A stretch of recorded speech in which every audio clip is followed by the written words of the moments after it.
Support comes from Mosby Building Arts, upgrading windows to help curb appeal and keep homes efficient. More at callmosby.com. This is St. Louis on the Air from St. Louis Public Radio. I'm Elaine Cha. The historic Old Courthouse in downtown St. Louis will reopen to the public this Saturday. That's the massive green-domed structure in front of the Gateway Arch that was modeled after the dome of St. Peter's Basilica in Vatican City. The Old Courthouse is the site where Dred and Harriet Scott sued for their freedom in 1847 and 1850, a case that ultimately reached the U.S. Supreme Court and upheld slavery. It was also the site of the 1872 case brought by Virginia Minor and her husband. That case would also reach the U.S. Supreme Court, where justices ruled that women were citizens but didn't have the right to vote. In a moment, we'll talk about this weekend's grand reopening celebration, but we first want to center one of the main reasons the courthouse is historically important, and that's the case of Dred and Harriet Scott. To do that, we're going to travel 7 miles north of the Old Courthouse to Calvary Cemetery, the final resting place of Dred and Harriet Scott. In 2023, a new monument was placed there that befits their legacy. My colleague, afternoon newscaster Marissa Ann Lewis-Thompson, spoke at that time with the Scott's great-great-granddaughter, Lynne Jackson, at the cemetery. Jackson is also the founder and president of the Dred Scott Heritage Foundation. For more, here's Marissa Ann. There is only one word that comes to mind when you first see the new Dred Scott Memorial Monument. Stunning. The front of it is reminiscent of a courthouse. And that's what my original thought was, that, the fact that he's at the top means that he was able to rise above the law within his own heart and by the good help of those who helped him throughout the 11 years of his trial. That's Lynne Jackson. She's Scott's great-great-granddaughter and the mastermind behind the 9-foot-tall black granite monument tucked away in St. Louis's Calvary Cemetery. Scott's name is held up by 5 pillars that tell pieces of his story. The center column has an image of him, which is from the charcoal drawing that is a family heirloom, probably the only real one we have. His date and just a synopsis of the fact that he and his wife sued for their freedom, and that this is his final resting place here at Calvary, that this was also one of the worst Supreme Court cases ever rendered. On the left is a tribute to his wife and daughters who are buried at Greenwood, and another individual is buried here with Dred Scott, which is a grandchild. There's also a scripture and an excerpt of the Declaration of Independence. On the back, there's more history about the Scotts, an excerpt from Dred's obituary, and a quote from Frederick Douglass. He may decide and decide again, but he cannot reverse the decision of the Most High. He cannot change the essential nature of things, making evil good and good evil. Happily, for the whole human family, their rights have been defined, declared, and decided in the court higher than the Supreme Court. The monument has been years in the making. Jackson says there was a lot that led up to it. Merely the fact that the first one didn't tell you who he really was. It said that he fought for his freedom and that his friend Taylor Blow freed him, but there wasn't space to say very much. So I was very much interested in being able to tell more about why Dred Scott was important, as well as it was small and hard to see. As you look around where we're sitting, they're all pretty much ground level. It's hard to have found it. I myself drove by and couldn't see it from time to time. So this one I wanted people to see, because his is among the top 3 that are asked for in the cemetery, which has over 300,000 people in it. What were some of the roadblocks that you might have faced trying to get this whole thing together? I can see you were like... Well, COVID was one, because, again, I've had this idea for several years, but when COVID hit, I thought, wow, we were going to have a fundraiser, and it got canceled because 2 weeks before everything got shut down, and I thought, okay, what can we do? Why don't we start trying to plan for the memorial and do a GoFundMe? And so that's how it got started. So it was a bit of a roadblock in that it was not a good time to have a fundraiser, but we found a fundraiser that worked. Why do you think Dred Scott's story is a significant part of U.S. history, particularly to Missouri and Illinois history? Well, his case is important because if he had not fought for 11 years, then who knows? There would not have been a Dred Scott decision. You had to go through the Missouri Supreme Court to get to the U.S. Supreme Court. And after 6 years, most people would have said, okay, I'm done, but they tenaciously continued. And without that, who knows? The Civil War, of course, was a major outcome of that. But we still may have had slavery into the 1900s. So, of course, we are here for Dred. And Dred is typically the focal point of the story. How does his wife Harriet's legacy play a role in this larger story? She herself vowed for freedom separate from Dred. They did it at the same time, on the same day, in the same place, but she had her own case. And that's something a lot of people don't realize how important that was. Her opportunity to get freedom would have covered her daughters, because so goes the mother, so goes the child. And yet, had anything happened to Dred and she didn't have a case, they would not have had a chance. In this situation, if anything happened to him, then she and her daughters still had an opportunity for freedom. As his great-great-granddaughter, how does your family talk about this history? And are there other stories about his life that you remember hearing about? When we were younger, we didn't sit around chatting about it. When holidays or notable days came, then we would see recognitions, or my dad and his brothers would be a part of it. But over the years, things changed. They were born in the 20s, and they had to live through times when blacks weren't given much credence. So now it's a lot easier for us to talk about our history, and I just felt inspired to make that happen. Do you remember the first time you visited your great-great-grandfather's gravesite? And I'm curious about what that experience was like for you. I don't really remember the first time I visited, but there's a picture of the first time. And the first time, there was no headstone there, but we were being shown where he was buried, which is right here where we're sitting. And that was a pivotal moment in history when his grave was recognized and then soon would be marked. So I have pictures of the first time I was here, but I can't say honestly that I remember standing here. When you look at those pictures, what goes through your mind? That my mom and dad and my brother and I were fortunate enough to be here and know.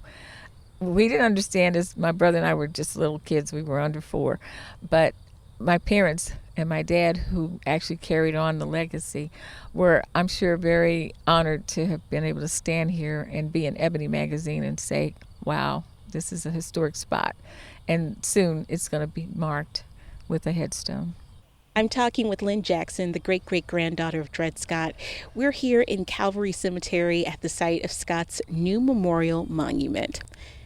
So you are the founder and president of the Dred Scott Heritage Foundation. Why was it important for you to maintain the legacy of Dred Scott? Too many of our stories go unheard and unheralded and unknown. Mine was not such a story, and yet there's so much of it that was unknown.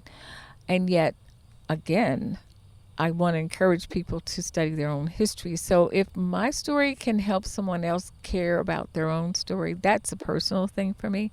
But nationally, it was just important to say, look, we relegated this man in history. There was a time in the early 1900s when a book was published about African American history, and he is not in it. It was a pivotal moment in history, the Dred Scott decision. I call it the linchpin of our nation's history, because things turned radically after the Civil War, and because of the Civil War, which was partly because of the Dred Scott decision, which was partly because they didn't give up.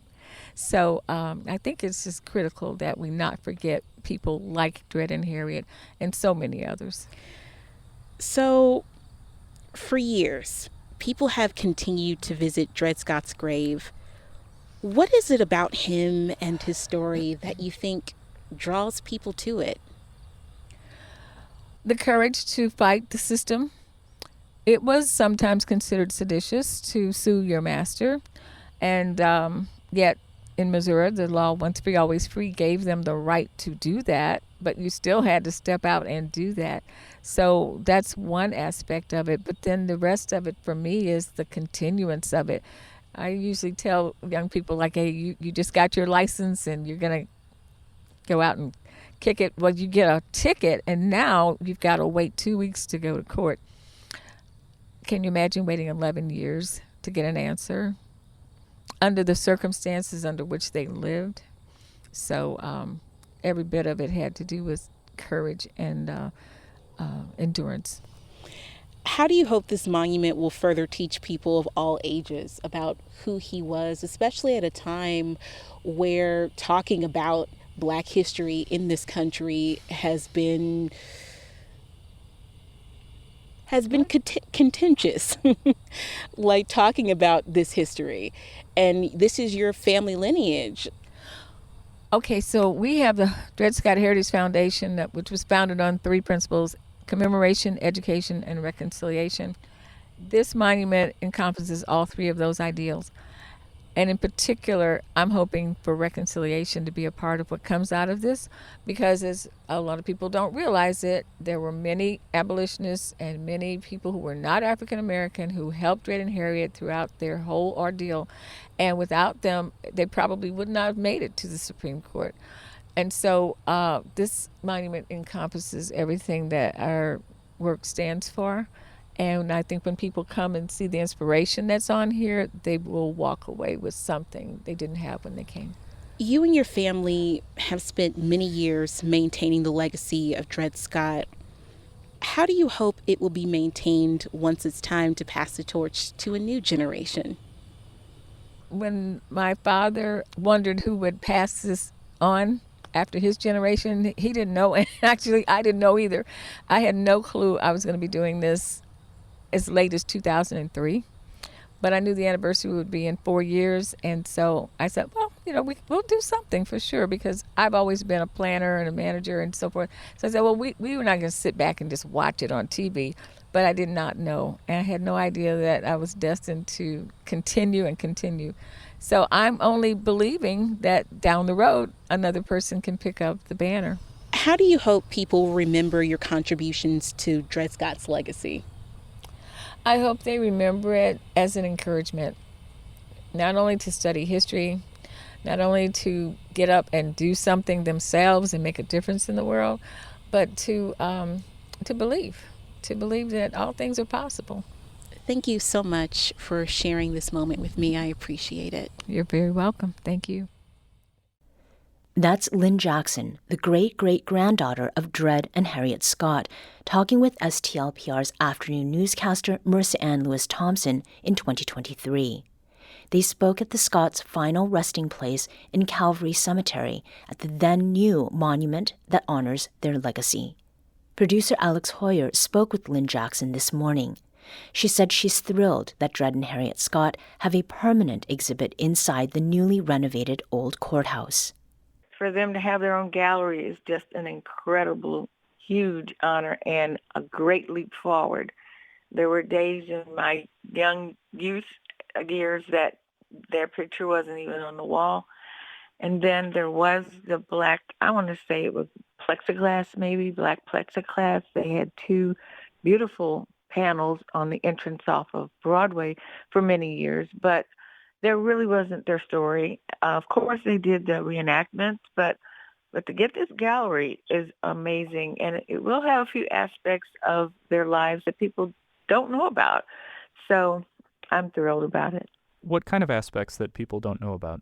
You want me to give it away, huh? Well, when he was in Fort Snelling, for instance, it's said by the curators and the people who give tours there. And by the way, Fort Snelling is in Minnesota, and that's where Dred and Harriet met and married.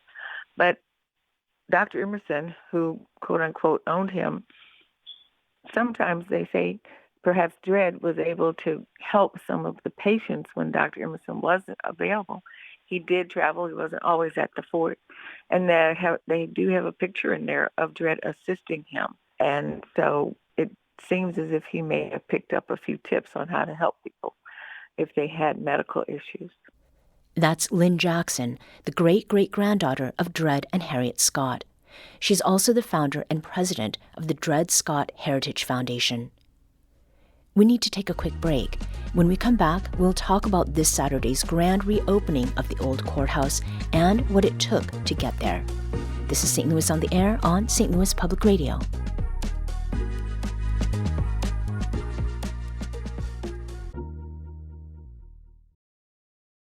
Support comes from Gemma, architects, planners, and designers seeking to bring joy to their clients and communities.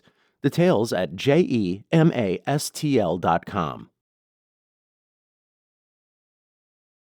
Welcome back. We're talking this hour about the grand reopening this Saturday of the Old Courthouse in downtown St. Louis. The landmark has been closed for renovations since 2020, and picturesque as it may be with its green dome and white columns, where it sits in front of the arch, it took a lot to get to this point. Here to talk about that, we have two guests. The first is Jeremy Sweat, superintendent of Gateway Arch National Park. The Old Courthouse is part of the park that's under the purview of the National Park Service. Jeremy, welcome to St. Louis on the Air. Thanks for having me. We also have Ryan McClure with us. He's the executive director of the Gateway Arch Park Foundation. That is the nonprofit conservancy that helps raise money for the national park and other areas of downtown. Ryan, welcome back to the show. Thank you. Great to be here. So, Jeremy, I'd like to start with you. Earlier in the show, we heard from Lynne Jackson, the great-great-granddaughter of Dred and Harriet Scott. And as a reminder, Dred and Harriet Scott were enslaved people who sued for their freedom in St. Louis in the mid-1800s. It was a years-long legal battle that culminated in the U.S. Supreme Court concluding that people of African descent, whether they were free or enslaved, were not U.S. citizens and had no right to sue in federal court, and that they were considered legal property. The ruling helped push the United States closer to civil war. Jeremy, in what ways does the Old Courthouse acknowledge this history? Yeah, so great question. The reason the Old Courthouse was included in a national park, the reason it is now owned by and paid for by all Americans, is that it is such a nationally significant part of our history. And so, as you mentioned, the court cases that happened there led directly to some really pivotal parts of our nation's history. So what it symbolizes depends on who you ask, but it very much is a symbol of those times and those moments in our nation's history where we've fallen short of our own ideals, where we've fallen short of that promise of equality and liberty for all Americans. What did you make of what Lynne Jackson had to say earlier in our show about the courthouse and its significance? You said it is for everyone. Is there anything that stood out in what Lynne Jackson shared that you'd like to underscore? I think her comment on reconciliation. We have come a long way in our society, but I think part of the story of the courthouse is that it is a symbol of the continued struggle for freedom, the continued struggle for equality, and we're still making progress as a nation to reconcile some of our past decisions and to find ways to provide the promise of freedom to everyone who lives here. Mm-hmm. Now, in the past, we have talked about history, that is, and interpretation. With the renovation of the Old Courthouse, Jeremy, has the historical interpretation of Dred and Harriet Scott, has it changed? It has, in a very powerful and positive way. So we've always had a focus on the Dred and Harriet Scott trial, but our old exhibit focused much more on the court case. This time around, everyone wanted to see the exhibit focus more on them as people. Mm-hmm. What was it like as a husband and wife, as parents, going through this legal process, and what were their lives like, to give us that deeper, richer understanding of who they were and what their role was in this case, not just as part of a legal case, but as humans. Mm-hmm. Now, I had a chance this morning to tour the Old Courthouse, and it really is something to behold. Especially, I'd mentioned, Jeremy, what it's like, to be in there when there are not many people, apart from you and Ariel, who's with the foundation. One of the things I think that we sometimes forget is how much work goes into even starting work like that. And we talked earlier about the old courthouse's closing in 2020. There must have been a great deal of work before that to prep for that work and its exhibits. Ryan, what and who did that involve? Yeah. So this process really started in 2009 when the foundation was formed. And Gateway Arch Park Foundation is here specifically because we were going to help address some of the unique challenges that the park, that Gateway Arch National Park had approaching its 50th anniversary in 2015. So in terms of who was involved, it involved, nonprofits like Gateway Arch Park Foundation, the National Park Service, the City of St. Louis, the State of Missouri through MoDOT, Great Rivers Greenway, Bi-State Development, a lot. I mean, this was a huge public-private partnership to enact a $380 million full transformation of the Gateway Arch experience. So it still to this day is the largest public-private partnership in a national park project in history. So that price tag that you mentioned, the old courthouse renovations are just part and actually the final phase of that $380 million project to enhance the Gateway Arch National Park grounds. That's a lot of money. Yeah. Why so much? Well, I mean, to do what was needed at the Arch grounds, it took a lot of funding to do it. And 58% of that funding for the $380 million project was private funding. So donations to the foundation from St. Louis organizations, individuals, and foundations, which really speaks to how much people in St. Louis care about Gateway Arch National Park. But, to fully renovate the museum, to expand the visitor center, to cap the highway so that the arch was physically connected to the city of St. Louis for the first time in its history. That's why it took that much money to make this happen. And that's just a few of the renovations. Right. Well, related to money and also to any kind of construction or renovation, this all happened during the time of the pandemic. Were there pandemic-related issues that hampered, progress, either Ryan or Jeremy? Yeah, so Ryan was here for the design phase, if he wants to talk more about that. I think on the construction side, when I got here, we were still dealing very much with the impacts of the pandemic. So supply chain disruptions, labor market challenges. We had really significant inflation happening. And so our first time going out for bid for construction, we didn't get any bids. And we had to go back and get more realistic.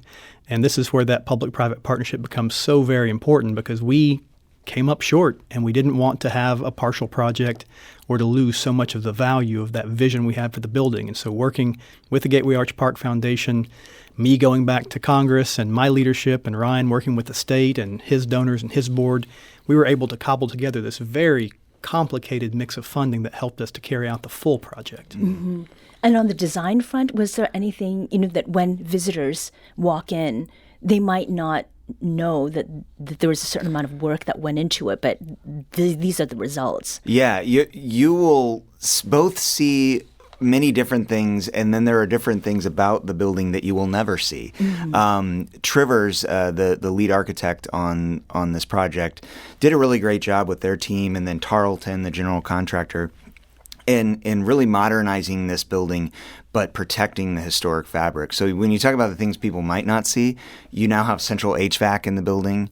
You have fire suppression, which is incredibly important to protect a building like this that is this important. So those are things you might not see, but really affect the visitor experience. All the windows are new, so we now have natural light flood. You probably saw that this morning. Yeah, it was beautiful. Yeah, natural light flooding into the building. And you can see the city around you. I mean, and then, of course, what you will see right away is all these new exhibits, greater accessibility. There's an elevator for the first time in the building's history. There's just so much that we really want people to come in and see. Yeah. So on that note of seeing it, the grand reopening celebration is this Saturday, and everything starts at 10 a.m.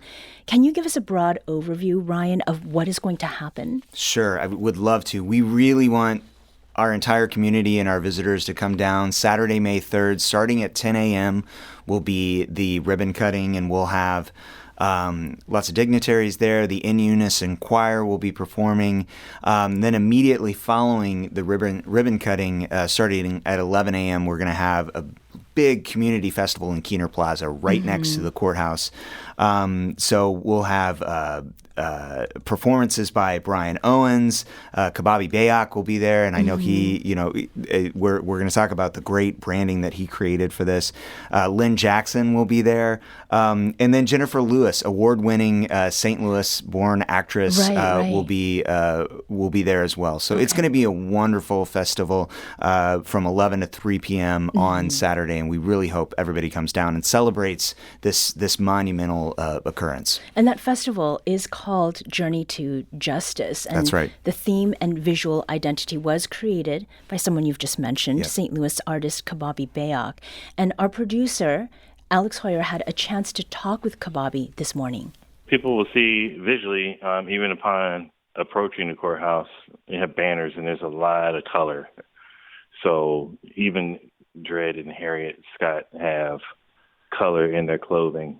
I mean, there's some photos that have been used forever that are very, kind of bland, very historical. But this time I was asked to use some of the same patterns, polka dot stripes, hatch marks that I use in some of my artwork, and use those in the clothing of Dred and Harriet Scott. Now, artist Cbabi Bayoc's designs are also featured in a new video that'll be part of the permanent Dred and Harriet Scott exhibit at the Old Courthouse. Now, Jeremy, you are the superintendent of Gateway Arch National Park, and in late February, an employee at the park who wanted to remain anonymous out of fear of retribution told STLPR's Abby Larico that employees there felt terrorized by the Trump administration's cuts and that they were layoffs.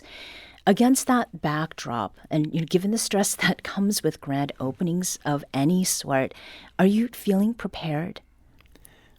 We are very prepared for the grand opening of the Old Courthouse, and we are looking forward to it. Beyond that, I cannot say anything about any staffing decisions or any executive actions. Ryan, you are the primary fundraiser for Gateway Arch National Park. You gave us some numbers, very large numbers. How does uncertainty around federal funding influence your work? Well, in a couple of ways. I mean, we are very fortunate because we are completely privately funded. So all of the private funding that goes into the Old Courthouse and goes into the park, that's all privately raised. So there's no federal funding there. I also have the honor of serving as the board chair for the National Park Friends Alliance, which is all of the organizations like ours around the country. I can tell you that we're all very concerned about the staffing changes that we're seeing at the National Park Service, and all of us are advocating for fully staffed parks so that the visitor experience remains excellent as it has for years.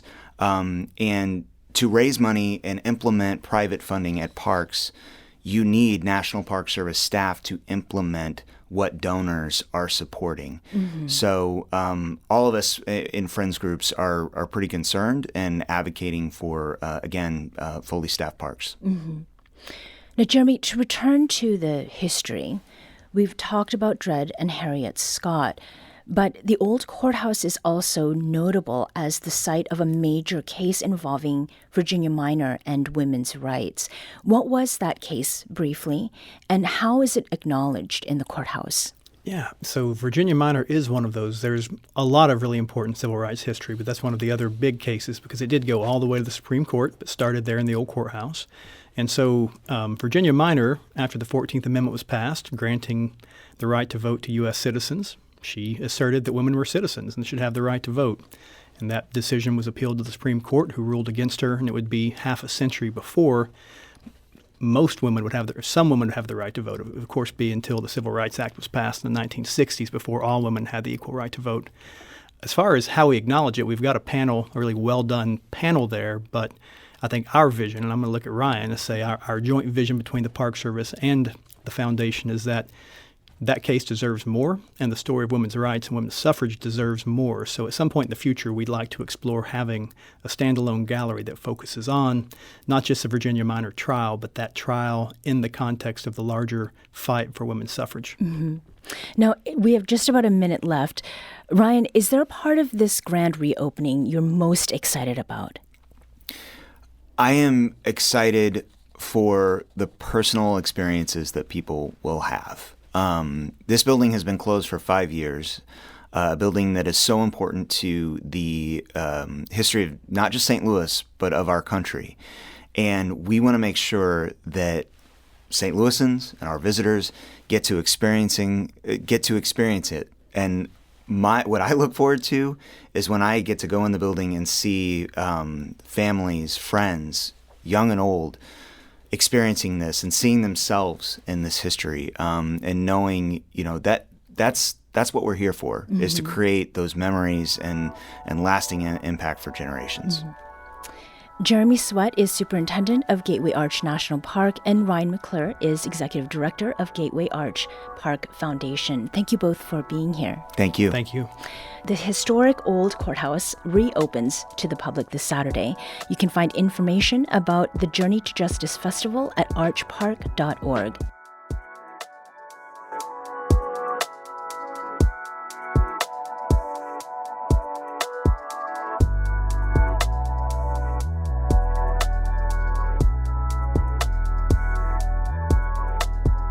Today's episode was produced by our executive producer, Alex Hoyer.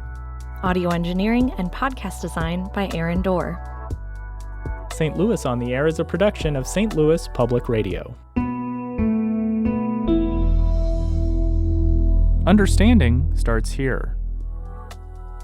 Do you find yourself regularly listening to episodes of St. Louis on the Air? Suggest us to a friend you think might enjoy our conversations. And leave us a review and rating on Apple Podcasts on the App Store. It's the simplest way to help people discover our show. Thanks. St. Louis Public Radio is a member-supported service of the University of Missouri St. Louis.